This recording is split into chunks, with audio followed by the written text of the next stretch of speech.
Welcome back to The Explainer. Today we're unpacking something pretty massive. Nigeria's completely revamped, highly ambitious legal framework designed to finally end gas flaring.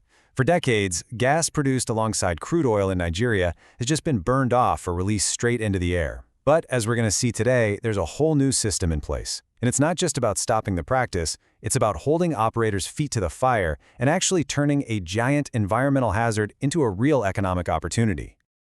Here's our roadmap for today. We'll start with the true cost of gas flaring. Then we'll dig into Nigeria's new legal arsenal. After that, we'll break down the rules and fines, explore the pathway to commercialization, and finally, look at how this all empowers the public watchdog. All right, Part 1, the true cost of gas flaring. Before we get into the heavy legal stuff, let's make sure we're on the exact same page about what's actually happening out there.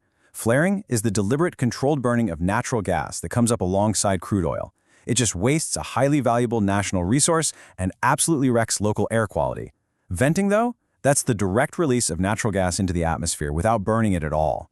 And while flaring is bad, venting is incredibly harmful. Why? Because vented gas is mostly methane. Over a 20-year time frame, methane has an astonishing 82.5 times the global warming potential of CO2. Stopping venting is without a doubt a climate imperative. Now, you also have to distinguish between routine and non-routine flaring. Non-routine flaring is your safety stuff, necessary maintenance or sudden startup and shutdown exceptions. In a lot of cases, it's pretty much unavoidable. Routine flaring, on the other hand, happens every single day during normal production simply because the operator never bothered to build the facilities to capture and process that gas. It's a systemic, everyday waste, and it's exactly what this new legislation is designed to stop in its tracks. Moving right along to Part 2, Nigeria's new legal arsenal.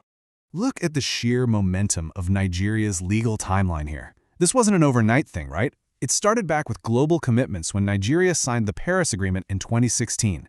Fast forward to August 2021, and we get the foundational piece, the Petroleum Industry Act, or the PIA, which created the central regulator, the NUPRC.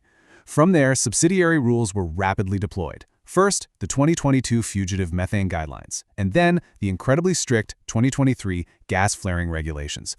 All of these work together in a hierarchy to basically mandate compliance. So, what is the ultimate goal of all these overlapping laws? It's a hard, document-based target to achieve 100% elimination of routine gas flaring by 2030. It is a literal line in the sand for the entire industry. But it doesn't stop at the flare stacks. The 2022 NUPRC guidelines push for a whopping 60% reduction in fugitive methane emissions by 2031. That means operators can't just ignore the rest of their infrastructure. They are legally forced to go out and actively find and fix invisible methane leaks across their valves, tanks, and pipes. Okay, Part 3, rules, fines, and enforcement. Let's actually dive into the operational side of things. The days of companies making vague, open-ended promises, those are totally over. They now have highly specific, ticking clocks to abide by. For example, operators had to submit a detailed flare elimination and monetization plan, called a FEMP, within 6 months of the 2023 regulations.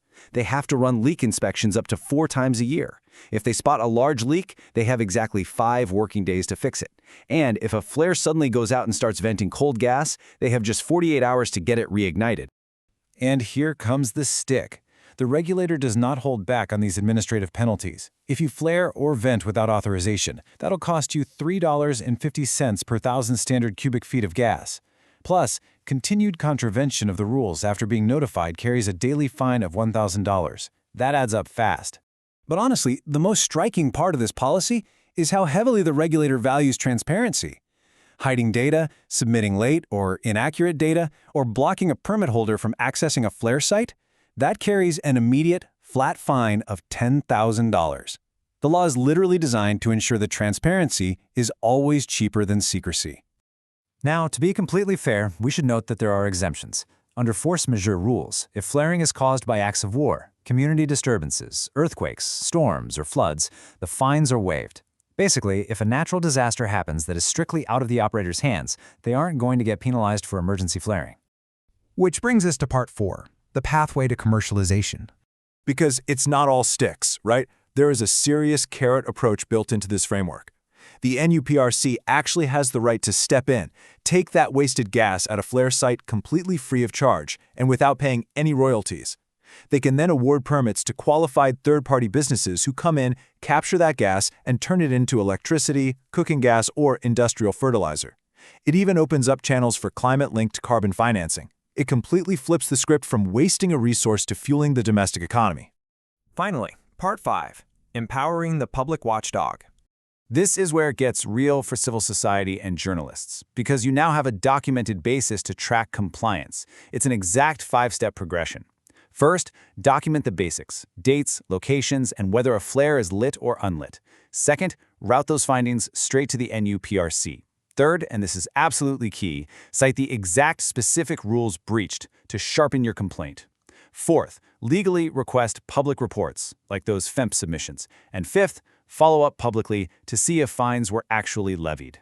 And the reason you can do this is because operators are required to submit highly detailed, certified annual reports. Thanks to that data, the NUPRC is legally bound to publish a public accountability report every year by June 30th. It actually ranks the best and worst performing companies by gas utilization.